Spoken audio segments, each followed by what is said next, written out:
It's fun, crazy. It's painful, but it's wonderful. What is the name? It's Reusse Unchained. Yes, it is Reusse Unchained. And Patrick, where do you want to start off that weekend? Let's start with the Vikings. What a Sunday, huh? What a Sunday. It was a dark Sunday here for Minnesota sports, but the Detroit Lions are for real, I'm afraid. Don't you think that? They are. I really like the running back combination they have because Gibbs is. I loved Gibbs from the first time I saw him last year. I hadn't seen him that much with Alabama, but he was. I mean, basically, he hung Bynum out to dry on that 40-yarder that was really embarrassing, and he was terrific. But then, a couple weeks ago, 3 weeks ago, they won a game just by handing it to Montgomery, going all the way down the field, like 65, 70 yards. So it's quite a 1-2 combo, and it was a wild game. Now, I heard you and Phil, you both wanted him to try a 73-yarder at the end, right? I don't know if the kid's got enough leg for that. I just thought it would have been great fun. Yeah, it would. It would probably, and it had better chance than whatever play. Well, they got sacked, so what? We don't know. We don't even know what play they were going to Hail Mary they were going to try to throw or not. But right. But the fact that they got a free touchdown makes the game maybe closer than it was. Right, Pace picking up that ball and running it in for a touchdown kind of makes it because they really, once the Lions got rolling, they couldn't do much to stop them. What did it tell us about Fleury's defense that we didn't know? I think they're just. I think when you're playing a team like the Lions, I think the lack of a defensive tackle that they can consistently play, just a big guy, and the secondary. I mean, the cornerbacks have held up okay, but it's an older group. And Blake Cashman, I never thought I would say this. Blake Cashman being out actually did hurt them. Yeah. What do we like? I know he's goofy, and he flies all around, and he's a tough kid. And I think he basically was a walk-on with the Gophers, right? And became a 3-4 year starter there. He knows where to eat. Yeah, and he's tough and rugged and goofy, that I guess was a loss, but. Detroit is. I thought for sure they were going to blow up. That this crazy guy would cause him to go nuts. And I mean, he starts off being an idiot, just like you hoped he would be, going, fake punt right off the bat in the other team's arena. What's he doing? It's just stupid. And that gets you off to a good start, but. I don't know. As I said, I heard Ventline. They didn't seem to be too angry. I think most of them realize 5-1's pretty good, right? Yeah. They have a lot of theories on what we should do and what we did wrong, but they're not as upset as people are after usual Viking games because this is a season of mediocre expectations, and you're 5-1, so it's hard to complain too much. And you lost a close game to a good team. I mean, Detroit's legit. And by the way, Jared Goff. Jared Goff played one of the best games I've seen in a long time yesterday. He's a very accurate passer. I'll say that for him. He started off, they were getting to him, and it looked like, oof, he's going to be in trouble. Mm-hmm. And but he, if they protect him, and that the one thing they did, I mean, they've done a lot of great things drafting here the last few years, but they realized that the key to offensive football is the 5 guys up front. And starts with Ragnow, our buddy here, he was hurt half last year, right? He's been hurt a lot. He's really good. Yeah, and he's terrific. And they got big time tackle over there, supposed to be the best tackle in football, and Sewell, and they just they can run the ball, and not everybody can. I don't think we can. Aaron Jones is. I mean, we're worried about Aaron Jones, and he pops one right off the bat. So that was not a problem. A hell of a football game. Rematch will be interesting way down the road, and both of them will. Very good chance they'll be playing a third time too. Yeah. These two teams, they both are playoff. They both are going to go into the playoffs in pretty good shape. Mm-hmm. But what are we going to do about the mighty NFC North here, man? You remember, was it 2 or 3 years ago? It was awful. Oh, yeah. It was just awful. And now it's the best division in football. I mean, They could put four teams in the playoffs, Pat. Yeah, they could. But Bears probably won't, but they Bears could. benefited so far from an awful schedule, right? Terrible. They won't. Their schedule has been awful so far. The teams they've beaten have 4-20 or something. And I think the Bears are good defensively. I'm curious when they play good defenses how Caleb Williams holds up. Yes. He's still, I watched him quite a bit 2 weeks ago, maybe. And, he made some plays, but he also, anytime he was pressured, he made a lot of inaccurate, when missing receivers by 12 yards and stuff like that. So he's not ready to roll, but Green Bay's better than I thought they were going to be. They finally got someone who might make a kick for them, which is a nice improvement to have, right? McManus, yeah. I mean, if they would have had nervous Narveson still, they would have lost that game last. Didn't the Vikings have him in camp or something, Narveson? I thought they did. He was did. with Tennessee in camp. Oh, but I thought like a year I don't earlier remember he him was in camp. Maybe never be in. They've had a lot of kickers in camp through the years. I don't remember him, but this kid now is a cyborg. Yeah. Oh, our guy. Yeah. He's unbelievable. 48-yard kick was like a chip shot. What a draft! What a draft choice that was! Wow. It's a fifth rounder, sixth rounder? When was it? Fifth rounder? Fifth rounder, I think. Yeah. The fifth rounder. What a pick, man! Fantastic. I wonder who told Kwesi to pick him. Wonder who we got for a scout that says pick this guy. Although, how hard is it to pick good field goal kickers? You watch a college. You watch the good college. Alabama, right? You pop on. Yeah, Bama. you turn on Alabama and the kid's making 55-yarders. You say, I think we want him. So. Yeah, exactly. It's incredible though. Sixth round pick. Sixth round. Carlson was a fifth round pick. The ill-fated Daniel Carlson pick. Yeah, that was only a fifth rounder. I thought that was higher. A fifth rounder. Well, you know what? Not even Zim could be mad at this kid. He makes them all. He would be the first kicker that Zim loves, right? Yeah. Until he missed. Until he missed a 52-yarder. Carlson's problem was he walked in the building and Zim couldn't stand him. Yes, because he was mad they used the draft pick, right? That's not a kicker. Yeah, kind of like Kirk. So I think Zim's got bigger issues than he ever had here right now. But that's another story. I think the Rams, people are worried about the Rams. They're going to go out. They're going to beat. The Rams got none of their players. They're beat to hell. They got a terrible offensive line. They can't protect the quarterback. I'm not too worried about that game. Sounds like Cooper Kupp might be back, but yeah, their offensive line is a mess. Oh God, it's terrible, just awful. But Pat, it's incredible. Like San Francisco has been. I was driving home listening to the end of the 49ers game against the Chiefs. They had nobody. They had no receivers left. No. Debo was in the locker room. I guess Ayuk tore his ACL. Yes. He's probably done for the season. Yeah. This is all that has to happen is you have 1 year with bad luck on the injury front. Yes. You're screwed. You're just done. That's what I always say is, the NFL is if you go into with medium expectations, like the Vikings, I'd say medium expectations, right? Yep. Maybe a little below medium. Yep. They had nobody on the injury report opening day, right? First game of the season. They've lost a couple. They've lost Addison for 2 games maybe? Yep. Did he miss 2 games? And Hawkinson until now. Hawkinson until now. He's coming back. Yep. But if you go through a year and lose 2 starters, you're going to be fine. If you go through a year and lose 6 starters, you're going to be in trouble. And that's what was the Zim team that we thought might be good? And they ended up having you and I on the offensive line. What year was that? Like your second year? What year was it? Oh, 16. That's a team that started off 5-0 and then lost. But T.J. Clemmings, they signed, was it Jake Long? Yeah, Jake Long. Off his couch, and he got age, hurt right away. Yeah, it was. They were bringing him in left and right. That was part of the. Everybody said they don't. I saw some people yesterday.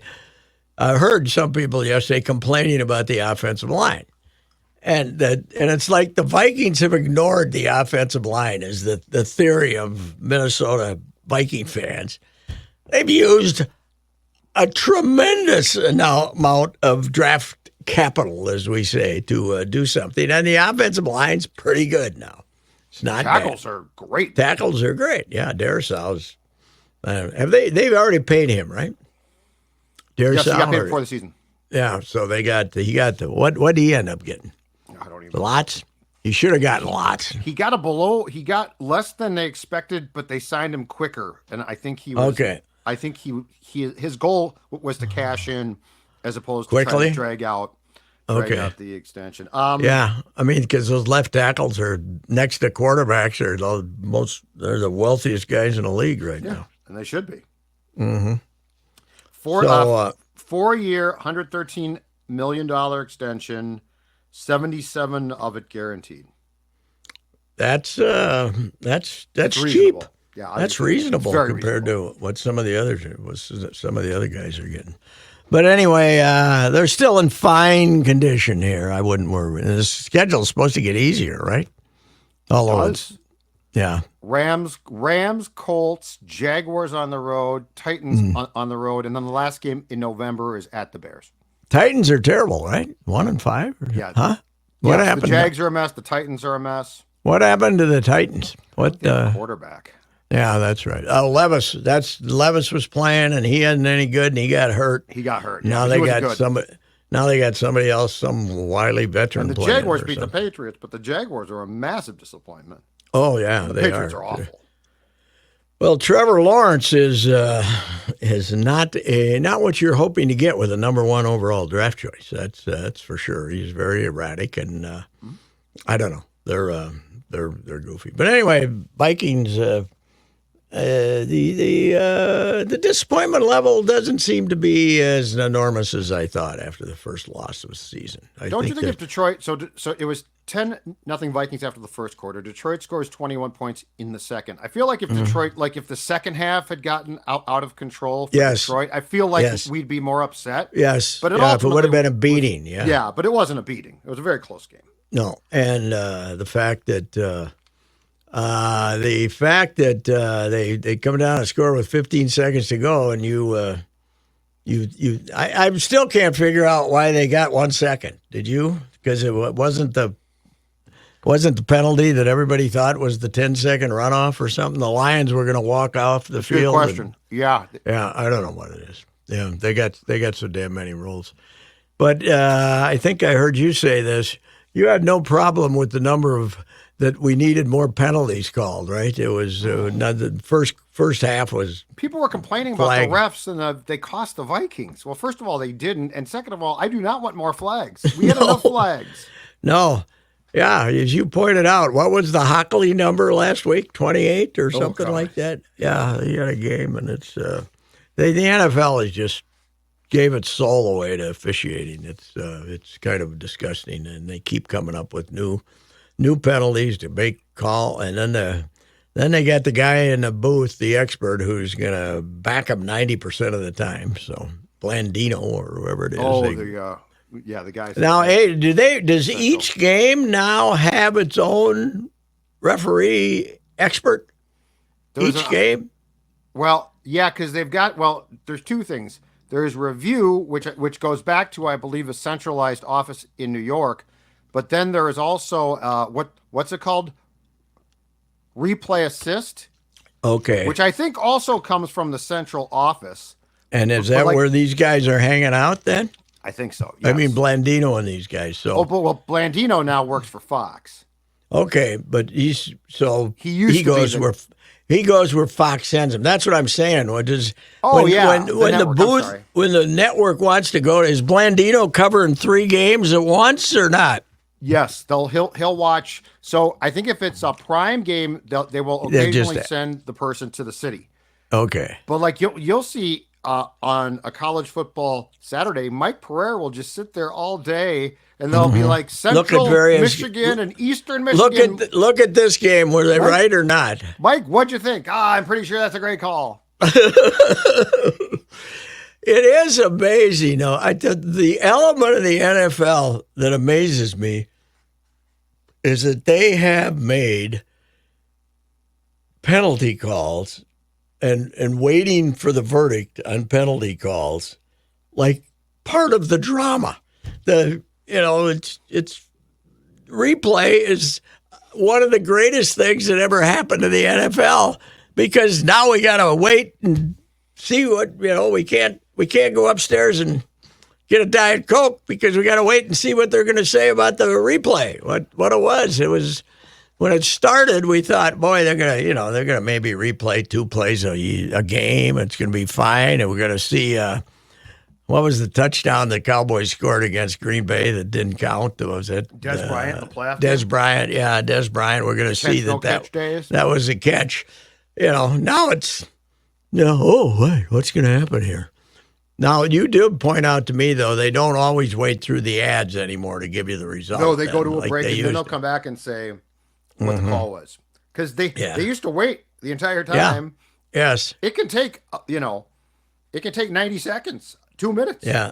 Oh, yeah. Yeah, it can. But it's rapid compared to the basketball ones that we see now that are crazy, and the excuses for having a basketball one are unbelievable. The end of a basketball game, which was already difficult because of timeouts, now with replay is it's unbelievable. Speaking of basketball, we did have a Lynx game last night. Did you watch that, sir? I did.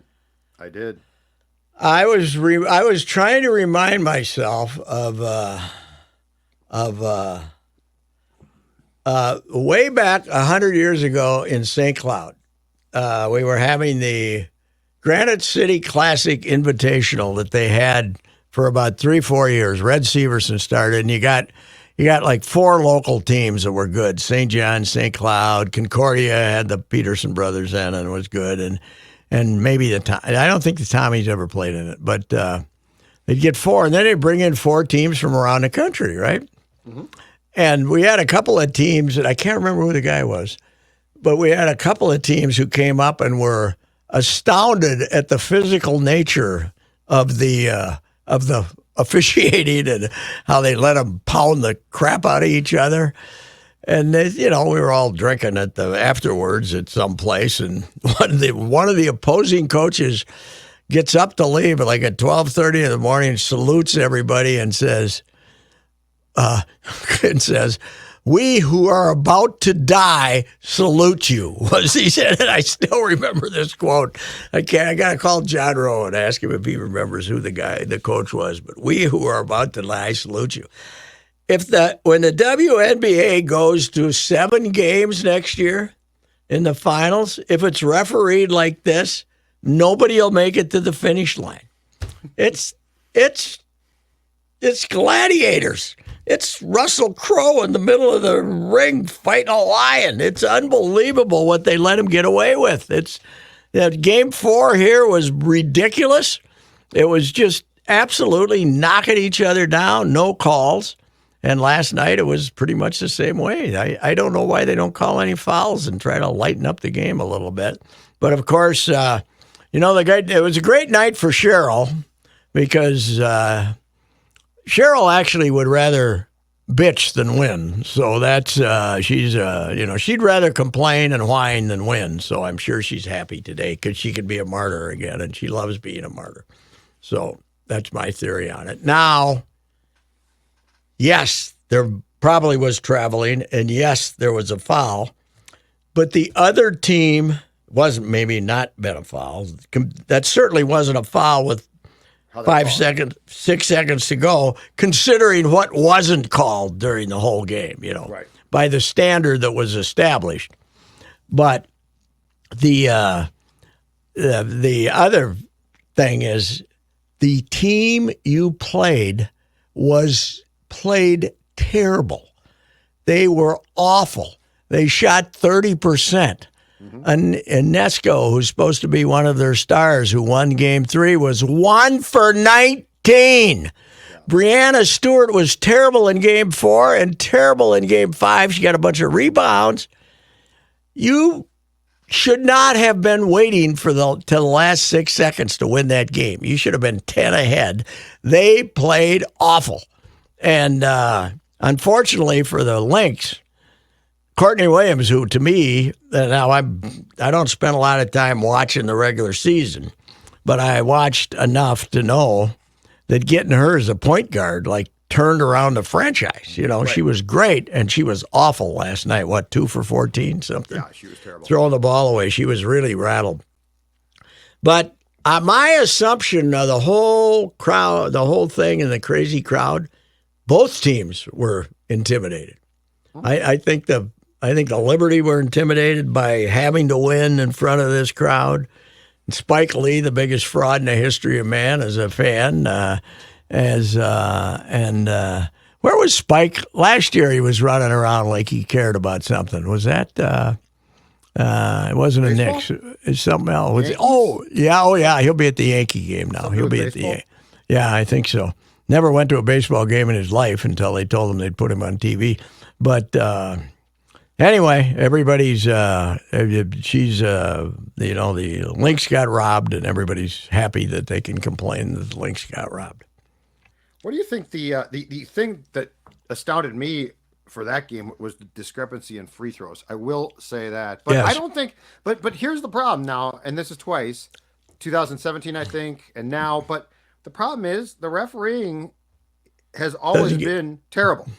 Yes. Like, this is not a new. We act astounded by the officiating was bad. Well, I covered a game with you, and I was freelancing for the Pioneer Press. This is during the pandemic, right? And you were with me, and I remember there was some call that was reviewed and went against the Lynx, and they lost to the Mercury, and Cheryl was upset. Yeah. But she basically acknowledged then. She said, "We don't have a centralized system. No, they just go and look at a review. They go and look at the replay." And they still don't. 7 years, years later. What are we doing here, though? Like, you've got commercial travel now. You've got all of these things. Wouldn't you think that you would have They're too cheap to have a center. Go, tell the NBA to put you in a little ante room up there next to them where you can look at stuff or something. I mean, but they don't want to pay. They're too cheap. And, supposedly they lost $40 million this year, but which is, modest amount. But, you're right. I mean, it's ridiculous. But the whole thing is, Game 4, the Lynx were called for 9 fouls. Oh, and 6 play defense, and they shot 20 free throws, and the other team shot 9. New York went nuts. So you can't not think that they go into that game and somehow these referees for Game 4 got the message we'd sure like to have a Game 5. Because I know Bridget Carlton did get fouled with 2 seconds left, but by the standards of that game, it could have just been ignored because they ignored everything else. It was rugby, for God's sakes. And then turn around last night, and now we consider it. By the way, some people have Breanna Stewart up to 5 steps before she dribbled. I've seen that replay 1,000 times. They threw the pass to her. She was bobbling it, and then she regained it, and she probably took an extra step. But she didn't take 5 steps. I was trying to figure out. I'm not an expert on basketball rules. But if somebody throws you a pass and you don't control it, I don't know. Then when does the traveling start? If you're just trying to, does that make it? Yeah. If it's never in your possession, right, can it be traveling? And that, I think a lot of people watched it and didn't say that's, I was watching from across the room, but I didn't say that's traveling. I said, is that really a foul? I didn't say, is that traveling? The thing about this, though, is you have this great season, right? There's all this excitement about your league. I'm sure a lot of casual sports fans who didn't want to subject themselves to Steelers, Jets might have watched, and you end up with your post-game show being all about officiating. Yeah, and the quality of play that's another problem. For 40 minutes was horrific. It was horrific. Nobody made any shots. They were banging around. It looked like 1998 again. The quality of play was awful. And that's not good for the game. Game 5, and both teams, the quality of play when you watch it now is much better than it used to be. Yep. Even in Game 4 where they were letting them mug each other, people made some shots once in a while. Yep. Stewart did. But last night it was just awful. I mean, the Liberty shot 30%. 30%. Like you said, Sabrina, 1 of 19. Oh, I mean, that's... Sabrina was, after she won Game 3 with that shot, she said, that was a second-team All-NBA play, and mad that she didn't make the first team. You're lucky. They should remove you from the second team now and make you try out for a job next year. God, was she terrible. It was awful. And I don't know. It was to me, everybody says it's a bad look for the WNBA because of the officiating. It's a bad look at the WNBA for the quality of play, in my opinion. If you're an old white guy turning on for the first time, which wasn't the first time for me, you say, what the hell is this? I'm not watching this again. So it reminds me of the fumbling that my sport has done, right? Hockey, yes, postseason hockey. You got to watch it, and there's some great games, but it always feels like at the end of the day, nobody shot themselves in the foot. You know, there will be an obvious hook, OT. We're not going to call anything. Yeah, and the casual fans like, why am I going to watch this? Yeah, like, what are your rules? Yes, that's still an excuse. I mean, you hear that at every hockey game, and not from all old guys. You know, a lot of guys.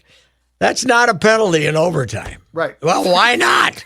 You know, why not? Yeah, like this. Why not? But then why the is casual that? fans like, screw this sport, and you know that's what this is the same thing. It's like you get all of these people probably to watch for the first time, or like they're excited about it, and then they're like, between the quality of play and the officiating, and again the post game show, which should have been about this 5-game series. It was incredible. The season was incredible. It was about the officials. Yeah, we do. Well, I don't think our fan base is any different than anybody else. But I think we just as soon be able to complain about the officials as win. That's what I think. I think complaining about we got robbed. I mean, the Cowboy game from '75 is much more famous because we got robbed than if we'd won, right? We knocked out the official. Yeah, we did. We Hit him knocked with him a out, whiskey knocked him out bottle. cold. Cheryl, thank God Cheryl didn't have a whiskey bottle. She would have thrown it at the guy. Does she get fined for this? I don't know. I never hear if there's actual You fines. never do. The WNBA doesn't give us any information about officiating, what they're. If they had a 2-minute report though, it'd read like a novel. The screw ups would be immense. I mean, it's terrible. It's because there's no consistency. It's you let them kill each other for minute after minute after minute, and then it's 80-80 the other night, and they were down at the other end of the court. I know when that happened, I didn't know, but I thought the game was. All of a sudden, there's a whistle. I thought the game was tied and they were going to overtime. All of a sudden, there's a whistle. I think after the clock was basically to zero, and it was probably a foul, but the decision to call it was like, okay. You're down there in front of us when we were sitting there and watching it, and what was going on under the basket was incredible. And this Jones, by the way, from Liberty, she'll run through. She should be the blocking back for somebody in the NFL. She will run through people, man. It's incredible, though. So next year, though, 44 games going up again. They were only a couple years ago they were 34, and for a long time they were 32. Now they're going up to 44, and a best of 7 finals. Oof, they're trying to, but without the Olympics, they'll probably still get it off before the NBA season starts. So So our Fighting Wolves start. What time we kick off? 9:30. What time's the? What time's the? If we're my lucky. handy dandy Star Tribune. Early edition, of course, because I'm of course, all the way out in St. Louis Park. I got the early edition, I'm too. a long way out, so I can't possibly get the Metro. How do you think Big Happy was last night when we were going into overtime and having those controversies? He's already 15 minutes past deadline. He had to be a little worked up. I thought the same thing. A 9 o'clock tip on TNT. Oh, okay. So 9, which means 9. So it's the second game of a doubleheader, right? Obviously. Yes. So it's probably 9:15 if we're lucky. Huh? Yeah. So it's over at midnight. Over at midnight. Huh? Okay. Yep. Well, it's a season of great big expectations. The last time we had one of those didn't go too well. 2004, the fall of 2004, Luttrell said he had to feed his family, and Sammy said he needed a new contract, and Flip ended up getting fired in January, and it started a little 19-year slump maybe after that. About 18, 19. If you were looking for your next. Now they had the one season where you had hope. They were about 500. Then Rubio blew out his knee, and he was never the same. He was never the same. Remember, I was from here to the glass when in the media row there when you used to sit out on the floor on the side, and he was right in front of me when he popped that. But so it was that was the last time. It was the start of the 19-year slump, but I don't see that with this club. I think they should, the old Tom Kelly theory. Figure out what you got for 40 games, then spend 80 games getting in position, and then go for it. Then at 40 games, you decide whether you're in it or out of it, right? Well, 20, I think we should do 20, 40, 20. I think the first 20, he should see what he's got.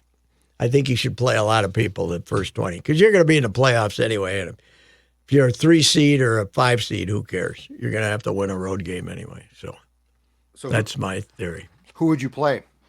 Like, as far as guys that might not get playing time after.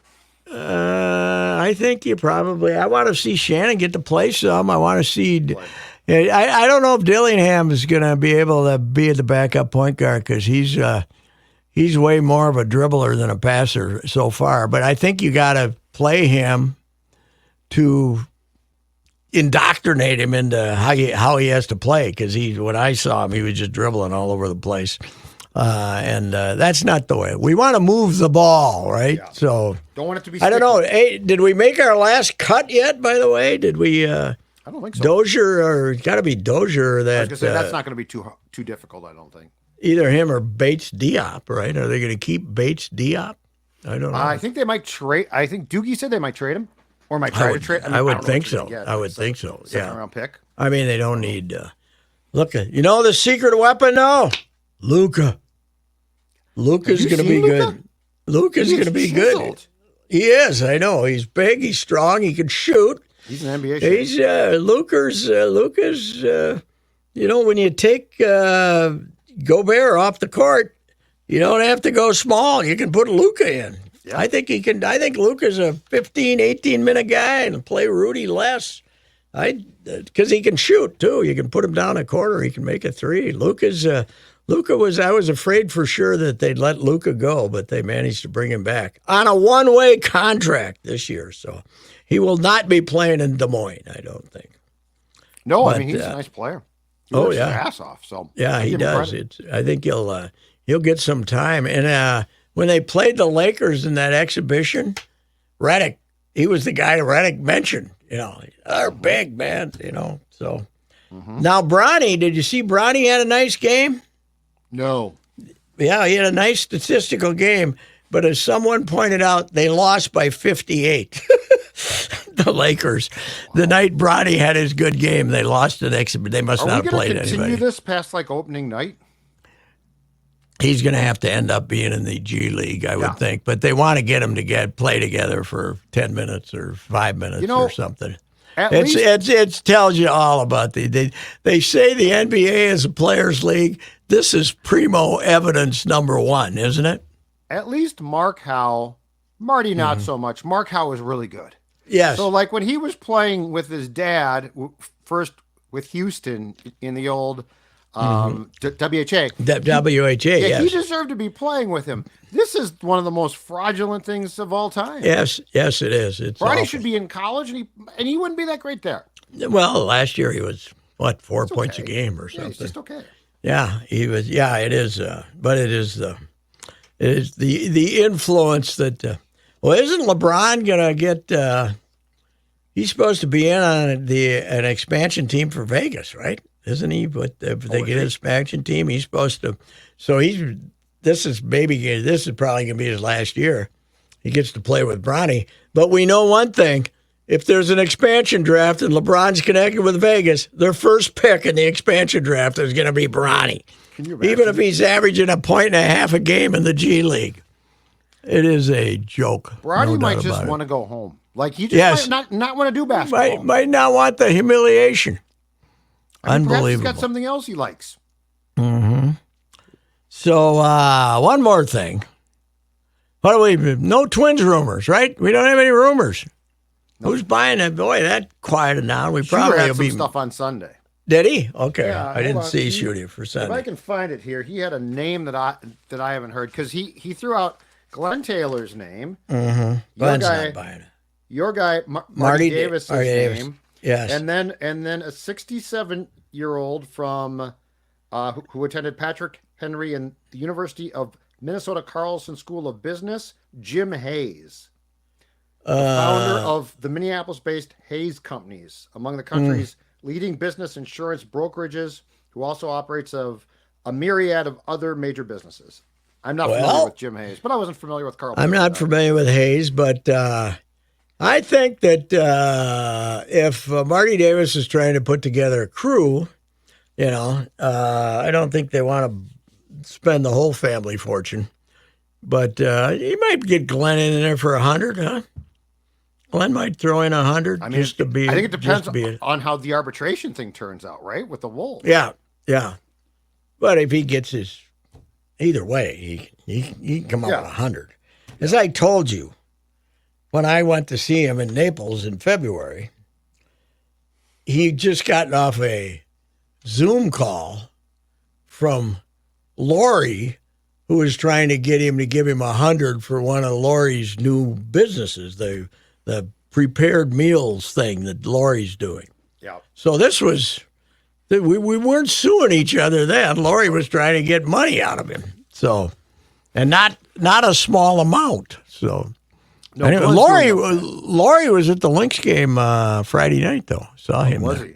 Didn't see A-Rod, but I saw Lori there. Yeah.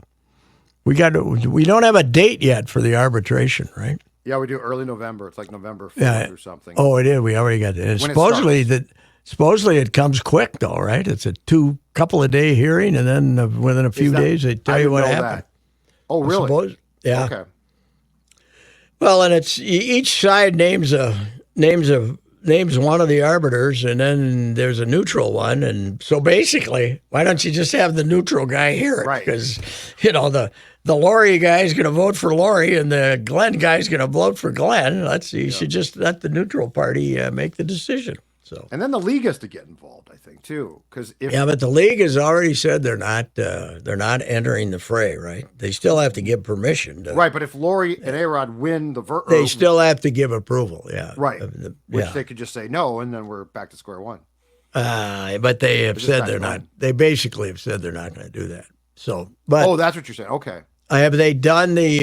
Gotcha.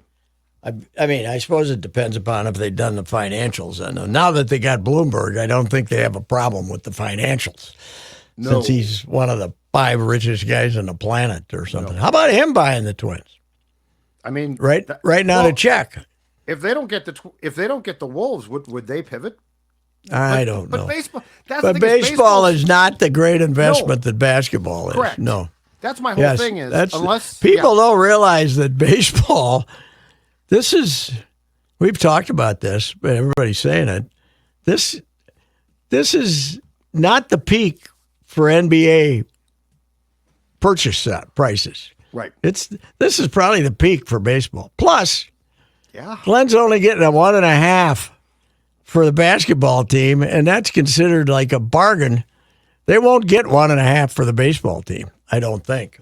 People think they might. I don't. Baseball is with the TV mess that they're in. Correct. The reason the NBA and the NFL franchises are worth so much money is TV, broadcast rights, and the baseball broadcast rights. I'll be interested to see if the Dodgers and the Yankees don't do big numbers, then you're really in trouble with the World Series, But aren't what's you? big numbers now for baseball too? Like, Well, last year it was like 8. They were in the 8s, right? But can they do a 13 or 14? I don't know. I don't think so. I mean, the markets will help them because it's 2 huge markets. But outside of that, is this? I mean, it used to be the Dodgers and Yankees. Yeah. Now it's like the right. Dodgers and Yankees. Yeah. 81's the last time. It was my first series I ever covered was the 81. I'm going to write something about it. I got Lee Montville Lee Montville did the fantastic column for Boston. He wasn't even at the World Series, but when George got in the fight on the elevator at Wilshire next to George, he was defending New York against these rowdies, up on the 6th floor. And Montville wrote this column about how he was on the elevator with George. And on the 2nd floor, they beat the crap out of a bunch of Nazis. And on the 3rd floor, they beat the hell out of a bunch of bikers. And he has said it to me, I think, just now. And I carried it around for 20 years. I lost it. And then all the way up, like they kept beating up these thugs. And then he said, but then I got out and I don't know what happened on the 6th floor or something like that. It was a classic satire column. But that World Series that one hooked me for life because it was so great. Because you had Winnie getting a single finally and became Mr. May and asked for the ball after he hit this bloop single. And, the Yankees won the first 2. You looked like it was going to be a blowout. Then they lost the last 4. And the New York Post, that, they come back and Winnie got the death threat. And then when they came back, Rick Cerrone supposedly got a death threat too. So the Post reported that not only did Winnie get a death threat, Rick Cerrone, we said they had an 800 number where you could call in your death threat. But the front page of the Post was Yanks death threats was the front page of the Post, and they had, I think, Cerrone and Winfield were on it. But on the back, it was the day before it was the day of the Game 6. And the headline, my favorite headline, Fear Grips Stadium was the headline. It was fantastic. It was so much fun. It will never have, you'll never have that much. I mean, think of that, 86. Nothing better than the Mets Boston World Series. That's as good of an event as you can ever cover. And now Now no newspapers go. About 2 newspapers in the country cover it, and the Times doesn't have a sports section. I was going to say the Times got who covers it now? I don't know. Whoever writes for the Athletic, I suppose, covers it. No, but I mean, it's not Buster Olney. I know that it's not Buster Olney. The Times, just uses athletic coverage. I don't know. Maybe their cities, maybe their news site will have something on page 1 about the fans or something. I don't know. But like, so outside the state though, or outside the market, so not the Los Angeles papers or the New York papers, does the Boston Globe still go to World Series? I think there's 2 or 3 that might, but maybe the Post does still. I don't know. The Ox Box is probably gone. Oh, God, yes. The days of the Ox Box where you were out in the outfield freezing your tuchus off. And it's probably a lot of, bloggers now who are working for some outlet. ESPN probably gets 12 seats or something. But, True. Yeah, it's not, it's a completely different world. I covered 24 of them, and I covered 24 straight. I covered the Red Sox won in 04, right? Yeah. So I covered Cardinals. I covered through that one, and there wasn't one in 95. And then I didn't cover one, and then the next year I covered 06. I covered that was the last one I covered. I haven't covered one since then. And the Strib, we probably stopped covering it a decade ago now. Deadlines for the paper yeah. now. The other thing, you couldn't. Yeah, it wouldn't be. I mean, Kirk Gibson's home run you could read about tomorrow afternoon. That would have never occurred. Yeah. The other thing about ball right now, Judd. The speed-up rules are being defeated in the postseason. We've figured out enough time delays to make her over, and plus you throw in the extra minute between innings, you're up there over 3 again. So instead of a 2.5-minute commercials, it's probably 4, right? By the time you start, and then you have to, you got to stand up for something and take a break, and in the 5th inning. Will only grow because TV is going to want more and more bang for their buck financially because the ratings aren't as good. Yes, that's true. No, you're and right. then we might get a very long national anthem in New York Is Ronan Tedens, Ronan, whatever his name is, still alive? I don't know. That's a good question. Please. My greatest moment ever as a sports writer was when I got Burnsy fired up again. But it wasn't getting Gardy fired up again about the long national anthem. I was pretty proud of that. He'd calmed down, and then 3 or 4 of us came in there, and I poked him, and he went on and on, ripping him. He became this unpatriotic guy. He was an army brat, he grew up in military bases all over the world, but he was anti-military and anti-patriotic. It was great. It was fantastic. There should be a cap on anthem time. That's all. Oh God, yes. New York, there's no cap though. Hey, where does it start? New York. Who had the better? It's based on the best record, right? Who had the better record? And it's not American League or National. No, I'm not sure. I don't even know. See, that's the thing. This is the problem. You used to know all these things. I know it's Friday. It starts Friday. I know that because they want to stay away from Sunday. Sunday used to be big. Now they're afraid of the NFL. It used to go Saturday, Sunday. Now it's Friday, Saturday. The Saturday didn't start on Tuesday for a while. Yeah, well, they got Monday, Tuesday. Oh, it started on Tuesday for a long time. Dodgers, and then 605 win percentage. Yankees 580. Okay, so it's in L.A. then. Starts in L.A. then. Should start in L.A. then. Yeah. Dodgers had a better record. Oh, the Yankees should win though. I think they got starting pitching, which the Dodgers. How about that Soto home run? Whew. Oh man, is he good? Yeah, he's fun to watch. I think we should. I think the cheap Pohlad should sign him. Don't you? Give him that 400, 500. Are the Yankees going to pay him? I don't know if they can. I'm not positive that Hank will. They're already paying Judge 700. You know what's incredible? No, I mean Ohtani's making 700, but no, they actually got Judge fairly cheap, didn't they? Did they? Like 50 a year or so. I don't know what it was. The fact that Hank Steinbrenner looks a bit like his dad. They got nothing. Nothing in common. No, he won't be calling up. He won't be calling up Aaron Boone and telling him to take a guy off second, to change the lineup or something like that. Kansas City, when the third base coach sent the runner in the playoffs and they showed George, he was pissed off, and I think he just demanded the third base coach be fired. He fired him. Yeah, he was unbelievable. What a treat. It's and having breakfast with him and Sid before a Vikings game down there was one of the highlights of my life, because Sid fawning over him and me just BSing with him, and then Sid claiming years later that I never even met George. I said, Sid, you took me to breakfast with him. And we were there for an hour and a half. So anyway. All right. Well, Lynx fans, keep whining. That's good for you. You've got to sell a car. You got to sell a car. Yes, I do. Yes, I do. Let's talk about some good news.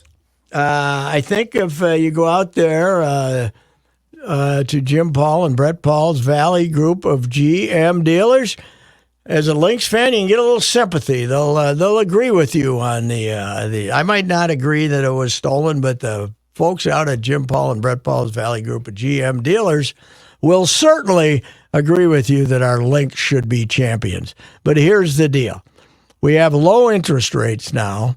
We have Factory rebates are back. We got full stock, all 4 forms of Buick SUVs, from the smaller ones to the big ones. We got Yukons. We have Sierra heavy-duty trucks. Stock is completely full right now. Your options are terrific.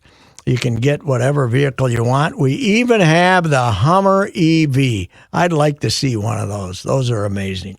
Anyway, low interest rates, high volume, factory rebates, and it's 82 degrees today. Go out there on a Monday. It's 82 degrees. This has been the greatest fall in the history of Minnesota.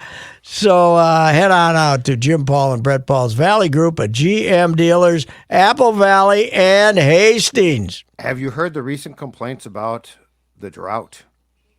Oh, we're yes. Now complaining that we're not yes. going to, after a summer of getting rained Summer on. get rained on every day. I knew that was coming. You can't have it both ways. No. We'll be fine. It depends upon. We're going to get more snow than we did last year. Okay, we got none last year. Just wait for the snow melt. Enjoy the fall as long as you can. It's been fantastic. And as I keep saying, all those tax dodgers down in Florida who are digging out from one hurricane after another, they're going to be moving back here if they hear about this weather. So don't tell them that we've had the greatest 6 or 7 weeks since the Friday of the State Fair before Labor Day. This has been the greatest weather that we've ever had in the fall. It's unbelievable. I know. I still got the top off my Jim Paul Valley Group convertible. I'm driving it. Yesterday I had the top down. Today I got the top down. I've only had the top up about twice the whole fall. It's fantastic. I love it. So anyway, what do you think? We're going to try to put together a parade for the Lynx because they got robbed out of the title? You think maybe we should have a parade? Oh, that's a good point. Mm-hmm. That's a good point. The robbery. Somebody will do that. Somebody will do that. But hey, wait till next year. Next year, WNBA 44 games and a best of 7 playoff series, and thanks to Cheryl, improved officiating. I'm sure it hasn't improved in 25 years now, but maybe it'll get better. All right. Talk to you on Tuesday. Yep. Bye-bye.